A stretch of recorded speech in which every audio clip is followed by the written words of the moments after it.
Hoy vamos a hablar de los héroes, de vosotros, de vosotras. No de héroes de estos que aparecen en los cómics, sino los héroes del día a día. Porque ¿sabéis lo que pasa? Que a veces necesitamos recordar quiénes somos en realidad. No nos subirá la arrogancia, no nos tenemos que asustar. La heroicidad de la que estamos hablando lo que llama es a la admiración, no solo por uno en su esencia, sino por los demás. Necesitamos hablar de una cosa, de una palabra, que está asociada a un montón de connotaciones negativas, por falta tremenda de conocimiento en Honduras de lo que significa. Esta palabra es el estrés. Porque cuando una persona se encuentra frente a un obstáculo formidable, o una persona se encuentra en una situación donde se ve rodeada por personas llenas de languidez, de tristeza, de desesperanza, el estrés hace su aparición. Si destruyéramos los mecanismos del estrés, no sobreviviríamos probablemente más de 1 o 2 semanas. Luego, lo que se trata es de entender qué son los mecanismos del estrés y qué relación tienen con la heroicidad en el día a día. Y eso es lo que vamos a hacer, un viaje juntos de descubrimiento. Luego, cuando alguien nos pregunte qué es el estrés, en lugar de caer en la connotación negativa, el estrés es algo horrible, el estrés es un proceso que tiene 2 mecanismos. Uno de los mecanismos se llama mecanismo de supervivencia y el otro mecanismo se llama mecanismo de adaptación. Luego el estrés es un proceso que pone en marcha 2 mecanismos. El problema que estamos experimentando en la sociedad moderna es la siguiente. El mecanismo de alarma, cuando se pone en marcha de forma esporádica ante un peligro, alguien que viene con un cuchillo y te vas a ir corriendo, un depredador, un autobús que de repente va a pasar, yo voy a cruzar y me quedo paralizado y no me atropella, esos mecanismos de supervivencia están muy bien cuando se activan de forma esporádica. ¿Qué es lo que ocurre? Cuando los mecanismos de supervivencia están de forma habitual activos. ¿Qué es lo que está pasando actualmente? Eso es lo que vamos a ver. Ya no estamos hablando de que la amígdala se haya activado y luego se desactive. Estamos hablando de que estamos secuestrados por la amígdala. ¿Cuáles son las consecuencias de la activación mantenida de la amígdala? Pues el corazón, cuando se activan los mecanismos de supervivencia, puede trabajar 5 veces más. Ya os podéis imaginar que el corazón trabajando 5 veces más de forma continua acaba generando patología cardíaca. Es una de las causas más frecuentes de arritmias no reconocidas por los cardiólogos. Imaginaros además qué pasa con un tubo digestivo que de forma habitual no recibe suficiente suministro de sangre. Se paraliza, ¿lo entendéis? No puede funcionar. ¿Qué pasa con la comida? La comida se pudre, porque no avanza. Al pudrirse fermenta. Al fermentar se dilata el estómago, se produce lo que se llama meteorismo, es el gas en el estómago, y empieza a subir el ácido, el famoso reflujo. Luego, esa bolsa de gas pasa al intestino grueso y es el colon irritable. ¿Es o no frecuente eso hoy? ¿A que sí? Además, afecta al sueño, es una de las causas más frecuentes de insomnio. Afecta, por supuesto, a la fertilidad, genera tal grado de tensión muscular que acaba produciendo dolores de espalda, dolores en muchos sitios. También altera el sistema de defensa del cuerpo, porque en un mecanismo de supervivencia, el organismo, el cerebro, entiende que lo que nos protege frente a bacterias, virus y tumores no es esencial. Por eso se funciona mucho peor a la hora de defenderse frente a una gripe, un catarro, etcétera, etcétera.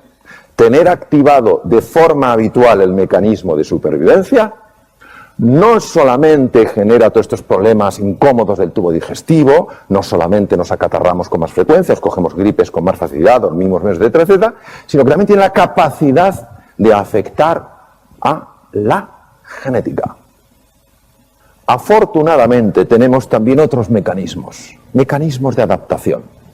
Los mecanismos de adaptación son muy interesantes. ¿Por qué? Porque nos ayudan ante la dificultad de una manera completamente distinta a los mecanismos de supervivencia. Observar, este es un terreno incierto, con peligros, los rayos son 30 millones de voltios, pero también seguro que hay oportunidades ahí. En ese momento, cuando no es la amenaza, sino peligro más oportunidad, lo lógico, lo coherente es que el cerebro active no mecanismos de supervivencia, sino mecanismos de adaptación. Si en medio del desierto aparece un coyote, sí se activará el mecanismo de supervivencia, pero mientras tanto es el mecanismo de adaptación. ¿Por qué el mecanismo de adaptación? Porque el mecanismo de supervivencia solo nos permite atacar, quedarnos bloqueados o huir. Y ya os podéis imaginar que para explorar un territorio nuevo, atacar, quedarse bloqueado o huir es una pobre opción. Son los mecanismos naturales del ser humano. Nosotros hemos progresado a lo largo de la evolución desde hace 2,5 millones de años porque los mecanismos que hemos puesto en marcha fundamentalmente son de adaptación. Solo ante la presencia de un tigre de dientes de sable o un mamut o un mastodonte hemos puesto mecanismos de supervivencia. ¿Por qué son tan interesantes los mecanismos de adaptación? Por lo siguiente. Cuando el cerebro pone en marcha ese mecanismo, a diferencia de cuando pone en marcha el de supervivencia, la sangre no va a la amígdala, sino que va a la zona prefrontal, la zona clave para prestar atención, para ver las cosas con perspectiva, para tomar decisiones y para aprender.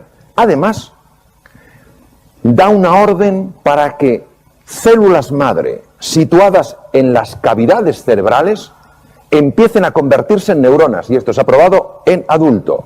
Por eso el mecanismo de supervivencia es el que nos ha permitido aprender cómo entender ciertos patrones en entornos nuevos. Activa la creatividad, la capacidad de atención, la perspectiva, la memoria.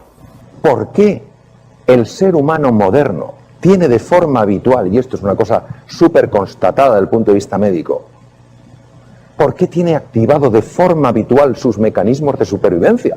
Si no le ayudan a adaptarse y encima le generan desgaste incluso a nivel celular. Eso es lo que tenemos que resolver. Generamos interpretaciones de amenazas que son creaciones mentales y respondemos como si fueran peligros y amenazas físicas. Ahora, ¿por qué ponemos en marcha estos mecanismos en lugar de mecanismos de adaptación? Entendemos que el cerebro se equivoca, como se equivoca con el tablero. ¿Pero qué hace que se equivoque? ¿Cuál es la causa? La clave es múltiple. Vamos a analizar los elementos más importantes. El primero es el manejo de la atención. ¿Dónde pongo yo mi atención? ¿Dónde me estoy enfocando? ¿Por qué? Porque donde llevéis vuestra atención será siempre más real para vosotros. Muy importante, la atención es selectiva. Vemos donde miramos. La realidad es muy amplia, pero si solo estamos mirando a un sitio no veremos lo otro. Mucho cuidado con la toxicidad ambiental. Hay personas que son extraordinarias y a su vez son como agujeros negros. Te chupan la energía. Ves otra persona igual y dice, ¿tú también has estado con él? Sí. Una cosa es la persona que está pasando por un mal momento o por muchos malos momentos y otra la persona que es fundamentalmente negativa. ¿Entendéis la diferencia, verdad? Mi consejo es distancia, porque os afectará sin que os deis cuenta por vía inconsciente. No penséis que vale decir, no, yo sé perfectamente lo que de esta persona me voy a quedar o no voy a quedar. No es así. Por vía inconsciente está entrando y está afectando a cómo percibo el mundo. Luego, ser vosotros y vosotras los dueños de vuestra atención. Poner vuestra atención donde entendáis que sea inteligente y apartaros de cualquier sitio que por llevaros a ese entorno pone en marcha automáticamente mecanismos de supervivencia. Segundo, las expectativas que tengáis de vosotros y de los demás tienen por sí solas la capacidad de activar o desactivar los mecanismos de supervivencia.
propio hecho de sentirse animado y de tener altas expectativas y de confiar cambia químicamente la sangre. El primero en el mundo que lo vio fue el profesor Bandura. Siguiente tema. Hemos visto la importancia del foco, que me puede meter en un mecanismo de supervivencia o no. Las expectativas, lo mismo. Bajas expectativas activan mecanismos de supervivencia. Son mecanismos mentales, pero que tienen acceso al mundo físico. El tercero es la forma en la que nos hablamos a nosotros mismos. La voz interior tiene tres formas. La voz de la desesperanza, no hay salida. La voz de la sumisión, si hay salida yo no la puedo encontrar. Y la voz punitiva, si hay salida y puedo encontrarla, no merezco encontrarla. ¿Cuál es el efecto en el cerebro? El efecto es fascinante. Activan la amígdala, ¿os acordáis de la amígdala? Activan la amígdala, pero no frente al depredador. Activan la amígdala desde esquemas mentales, puros. ¿Cómo lo hacen? Desde la parte situada encima del ojo derecho, ahí empiezo yo a tener la conversación negativa. Yo no puedo, no me lo merezco, soy incapaz, nunca llegaré, pum, pum. Y enseguida esa idea, ese pensamiento sostenido se convierte en sentimiento porque el cíngulo anterior, que es esto, lo transmuta de un pensamiento en un sentimiento. Inmediatamente se activa la amígdala. La amígdala activa el hipotálamo en la profundidad del cerebro y el hipotálamo pone en marcha el mecanismo de supervivencia a través de las glándulas suprarrenales encima de los riñones, que inundan la sangre de adrenalina, noradrenalina y sobre todo de cortisol, que es la hormona reina en lo que es el mecanismo de supervivencia.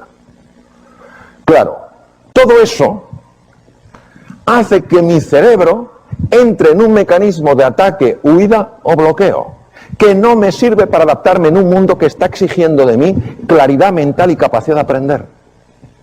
Por eso, mucho cuidado con la forma en la que nos hablamos a nosotros mismos. Mucho cuidado en alimentar voces negativas en los demás, porque tienen un extraordinario poder para cambiarnos físicamente. Siguiente tema. La gestión del error. ¿Cómo nos vamos a tratar a nosotros ante el error? ¿Cómo vamos a tratar a nuestra gente ante el error lógico del aprendizaje? Porque si nos tratamos duramente activaríamos mecanismos de supervivencia.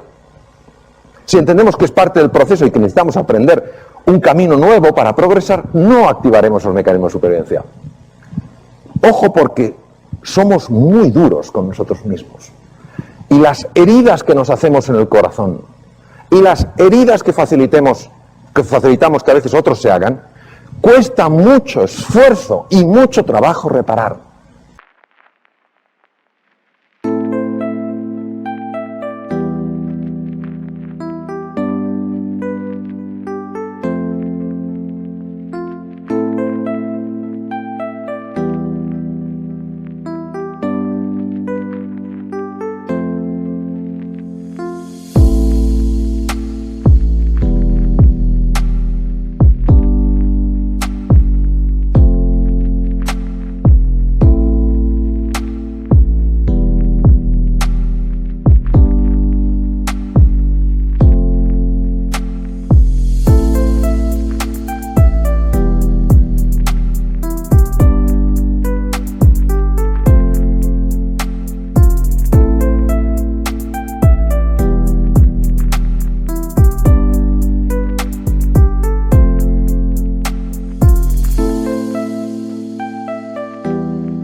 Hace falta mucho tiempo, mucho compromiso para curar, para sanar heridas en el mundo emocional. Entonces, seamos cuidadosos, gentiles, amables en la forma de hablarnos a nosotros mismos y a los demás. ¿Y qué cosas decía Albert Einstein? La fuerza de la voluntad, la fuerza del compromiso. Es más fácil estar abajo, es más arriesgado subir, pero desde arriba se ve otra perspectiva y se alcanza con la fuerza del corazón, porque lo que el corazón quiere sentir, la mente se lo muestra. La gente sencilla nos puede enseñar grandes cosas. ¿Cuántas veces nos levantamos por la mañana, o me levanto por la mañana, para no generalizar, digo, no sé qué, el agua cuánto tarda en salir caliente, hará frío, no sé qué desastre, está lloviendo? Los guerreros Kun en el Kalahari, norte de Sudáfrica, uno de los territorios más duros del mundo, han convertido los esques, las excusas, en los haykes, las acciones, y en los tenemos que, la responsabilidad. Qué ejemplo para nosotros de lo que es la heroicidad en el día a día.